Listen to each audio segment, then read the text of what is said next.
भारत सरकार जंगल परिवेश और जलवायु परिवर्तन मंत्रालय पक्षर चांदबाली ब्लॉक और एनएससी अंतर्गत 45 राजस्व ग्राम को पर्यावरण संवेदनशील अंचल भाव घोषणा करने को नोटिस जारी करिसेंती केंद्र सरकार।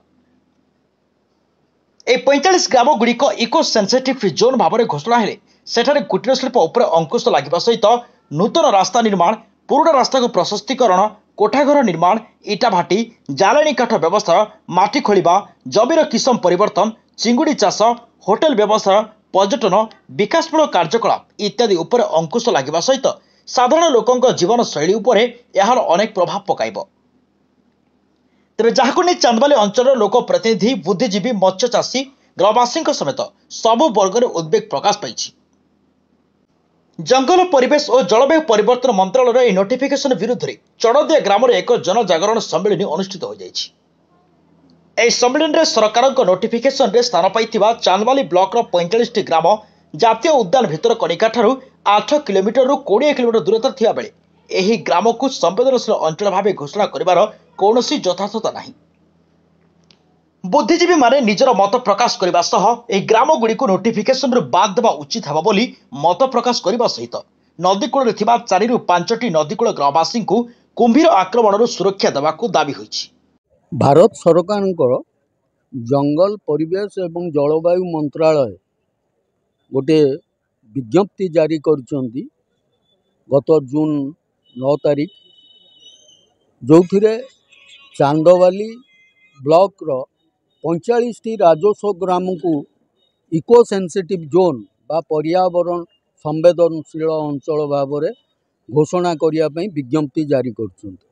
तो आमर प्रश्न होउची जे जो गाँ गुड़ी को से इको सेंसिटिव जोन भितर घोषणा करने को जाउचंती से गाँ गुड़िक कौन वन्य प्राणी नहांती। सेमी देखा गले आम तो काऊ भी बर्तमान वन्य प्राणी बा पारा भी वन्य प्राणी, किंतु जो आम साधारणतः तो बुझंती वन्य प्राणी हरिण, बारा, भालू कि हाथी ये सब किसी ना।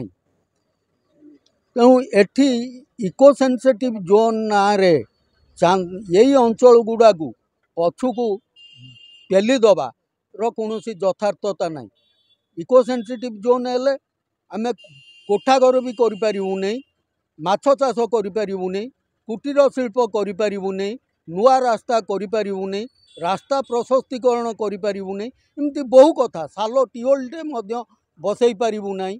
तेणु ये सबू को आमे जो दृष्टि की दौचु, आमे जो आशा करूँ जे चांदबाली अंचल एटा गोटे ट्रेड एंड कमर्स अंचल, एठी जोटा कि वाणिज्य व्यवसाय करिकी लोक माने चलती तार मेरुदंड आमर आर्थिक मेरुदंड को संपूर्ण भांगी देवाई गोटे षड्यंत्र होइछि एवं याकू आमे प्रतिवाद करूँ।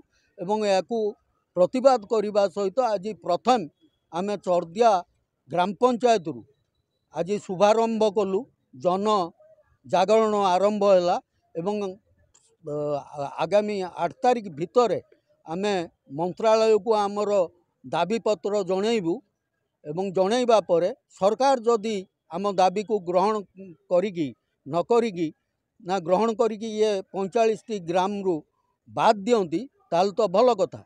जदि 45 ग्राम को बाद न दियंती तेबे आगामी दिन रे दुर्बार जन आंदोलन या विरुद्ध रे होबो। सेतिपई आमे सरकार को चेतई दउ।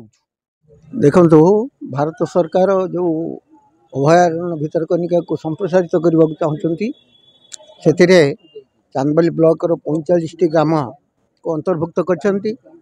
ये जो 45 ग्राम जनसाधारण सहित भितरकनिकार कौन संपर्क ना।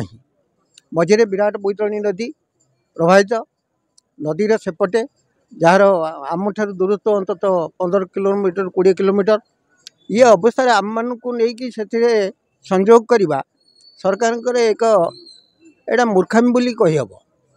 तेणु मु अनुरोध करी केंद्र सरकार को डिपार्टमेंट विभिन्न कर्मकर्ता को ये आम मान को ए प्रकार एक जम जंत्रणु मुक्त दिंतु एवं जदि से आम कथा न शुणती ताले निश्चित भाव में जनसाधारण तरफ विराट धरण एक आंदोलन सृष्टि हे, जो आंदोलन केंद्र सरकार दायी रही।